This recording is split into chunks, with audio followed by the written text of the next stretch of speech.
Queridos hermanos, estamos en este día 30, en esta octava de la Navidad, por caer la Navidad en domingo, celebrando la fiesta de la Sagrada Familia.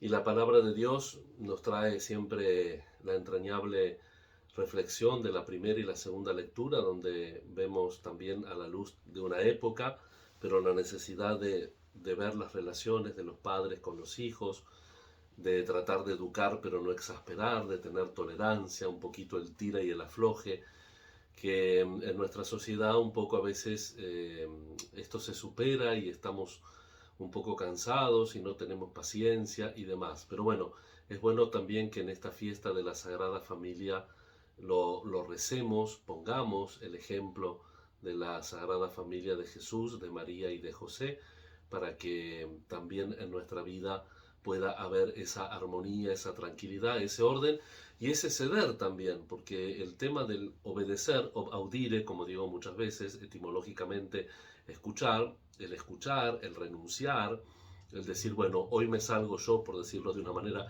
con la mía, mañana vos te salís con la tuya, es difícil de equilibrar. Vamos a pedir, aunque sea difícil, pidámosle al Señor también estas cosas difíciles, pero que son necesarias y fundamentales para nuestra vida cristiana y para nuestra vida social también, porque evidentemente que esto repercute en lo social. En este día la liturgia está enriquecida con este evangelio. También otra vez tenemos a José que escucha. El evangelio de Mateo nos presenta al Mesías, al nuevo Israel, perseguido por los poderes de este mundo y liberado por Dios. Encontramos en el Evangelio varias citas del Antiguo Testamento. Llamé a mi hijo para que saliera de Egipto, Oseas, capítulo primero. Oseas se refiere a Dios que saca a Israel de Egipto y que nos narra el libro del Éxodo.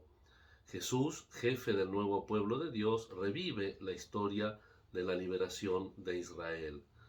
El oráculo del profeta Jeremías, aplicado a la matanza de los niños en Belén, ya han muerto los que atentaban contra su vida, Éxodo 4:19. Son palabras que dirige Dios a Moisés, refugiado en casa de su suegro Jetró por haber matado a un egipcio, para que vuelva y cumpla su misión de caudillo, etc. Es decir, Mateo se preocupa porque nosotros entendamos la continuidad entre el Antiguo y el Nuevo Testamento. El que recibe las indicaciones de Dios sobre lo que debe hacer es José, por medio de ángeles aparecidos en sueños. La razón de esta preferencia está en el hecho de que la línea de descendencia davídica le llega a Jesús a través de José. Además, es la cabeza de familia y el padre legal del niño. Lo primero que surge, obviamente, es la disponibilidad de José. La figura del esposo de María se asocia aquí a la del patriarca José. Ambos salvan a sus familias llevándolas a Egipto, recuerden Génesis capítulo 4, para volver luego a la tierra prometida. El texto no dice que la noticia de la partida de los magos hubiera llegado a Herodes enseguida de su marcha. De todas formas, la aparición del ángel y a José en sueños debió ser la noche siguiente de su partida. El aviso que recibe es una orden. Herodes hace planes contra el niño. José se levanta y obra sin pérdida de tiempo. Solamente una persona muy ejercitada en la búsqueda de la voluntad de Dios en su vida puede llevar a la práctica una orden como la de aquí que recibe José. José está plenamente orientado hacia Dios, por eso el Padre puede actuar fácilmente y ser escuchado. Es lo que sucede siempre que una persona está llena de Dios. ¿Cómo expresar una relación tan íntima con nuestro pobre lenguaje? Es la razón de tanto simbolismo en la Biblia. Pocos pasajes tan fuertes como este de la huida a Egipto, un rey tirano y loco hace huir a la familia de Dios, ha elegido cumplir sus promesas a los hombres de esta manera. De Belén a Egipto tenían dos caminos. Uno seguía la costa y era el más fácil y más ordinario, el otro se internaba por el desierto, tomando después caminos secundarios que se adentraban en Egipto. ¿Qué ruta tomaron? Se cree que la segunda. ya que la primera era la más peligrosa para la huida al estar más vigilada. El ángel no le indica la duración de la estancia en Egipto, lo deja en la incertidumbre. Tiene perfecto y fuera de la jurisdicción de Herodes. Eran muy abundantes en él las colonias judías en el Egipto del entonces, siempre prestas a socorrer a sus conciudadanos. En los primeros años de la era cristiana, calculaba Filón en 1.000.000 los judíos que vivían en Egipto. Allí pudieron ser seguramente atendidos, hablar su lengua y vivir hasta su regreso. Pero así actúa Dios. ¿Dónde se establecieron? No se sabe con certeza. Todas las tradiciones que se invocan están desprovistas de un verdadero sentido histórico. Uno va a Egipto y está el lugar, ¿no es cierto? Pero es aproximado seguramente. Otra gran lección para los cristianos tentados siempre de interpretar a Dios y a Jesús según los propios intereses, sin ahondar en los planteamientos evangélicos. Para conocer los planes de Dios sobre el mundo son necesarias la plena disponibilidad, la oración, el estudio de las Escrituras y el silencio. De todo ello brota la verdadera acción cristiana, acción que nos llevará constantemente al estudio y a la oración en el silencio interior y viceversa. Me parece que a muchos cristianos les falta o nos falta estudio, oración y silencio. Tenemos quizás buena disponibilidad y acción, pero esa acción es la que hace falta en cada momento para que avance el reino de Dios. La crueldad de Herodes, la crueldad de Herodes, particularmente al final de su vida, se conoció hasta en Roma. En sus últimos años mandó matar al sumo sacerdote Hircano II, a 3 de sus hijos, Alejandro, Aristóbulo y Antipater. Dio un decreto para que fuesen eliminados los principales de entre los judíos, decreto que no llegó a realizarse por haber muerto el tirano. El crimen era para él una medida política normal para mantenerse en aquel trono que además era usurpado. El texto no refleja únicamente lo ocurrido en el momento del nacimiento de Jesús, sino también la situación en que vivía la Iglesia cuando se escribió el Evangelio de Mateo.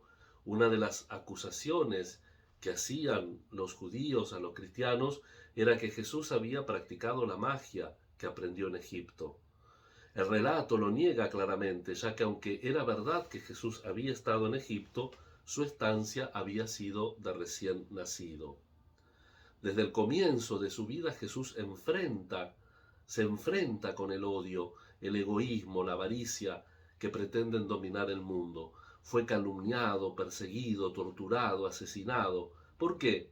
¿No habrá algún camino más fácil para los hombres que quieran liberarse del mal que todos llevamos dentro de nosotros y que ha cristalizado en la sociedad que padecemos? Jesús sigue siendo perseguido y asesinado en millones de inocentes en todo el mundo, guerras, exterminio de pueblos enteros, muertos por el hambre. ¿Por qué?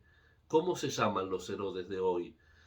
¿Cuándo cesará esta lucha del hombre contra el hombre?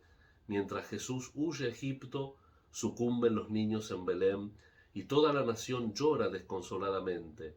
Es otro símbolo. El pueblo que expulsa a Jesús de su seno es víctima de su gran error. La matanza de Belén es un signo anticipado de la destrucción del pueblo judío en el año 70, sostienen varios escritores, entre ellos von Balthasar. Mateo se muestra optimista. La oposición de los poderes enemigos no podrá impedir la realización de los planes de Dios. Y por último, hermanos, el regreso de Egipto. Al no saber el tiempo transcurrido entre la matanza de los niños de Belén y la muerte de Herodes, no podemos precisar cuánto tiempo duró la estancia en Egipto de la Sagrada Familia. ¿Acaso pueda cifrarse en algo más de un año? Vuélvete a Israel, de nuevo el sueño y el ángel, para expresarnos la apertura de José al plan de Dios. La muerte de Herodes es el motivo del regreso. Había muerto poco antes de la Pascua del año 750 de Roma. Herodes nombró en su testamento a su hijo Arquelao, heredero del trono de Judea, con el título de rey, aunque el César solo le concedió el de etnarca. Desde el comienzo de su gobierno, incluso antes de ser confirmado por Augusto, Arquelao mostró una gran crueldad.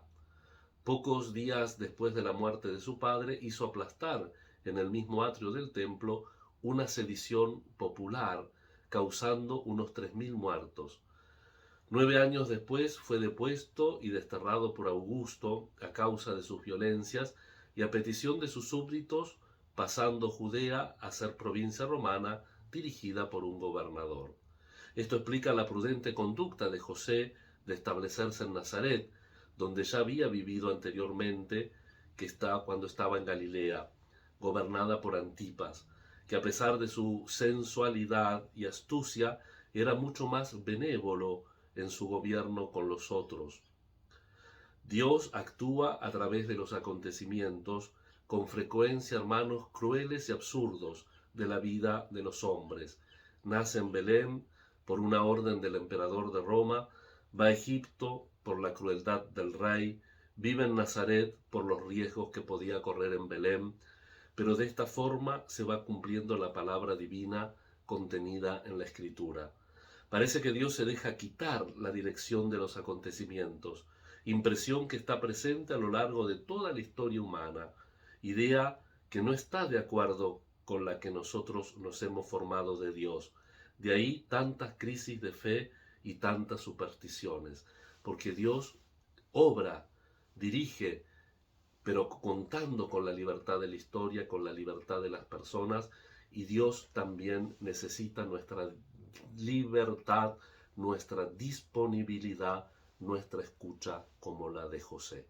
Otra vez, pidamos por nuestras familias, que la Sagrada Familia de Jesús, de María y de José bendiga cada familia nuestra, las haga más escuchadoras, las hagan más tolerantes y sobre todo las hagan disponibles a la voluntad del Señor. Que así sea.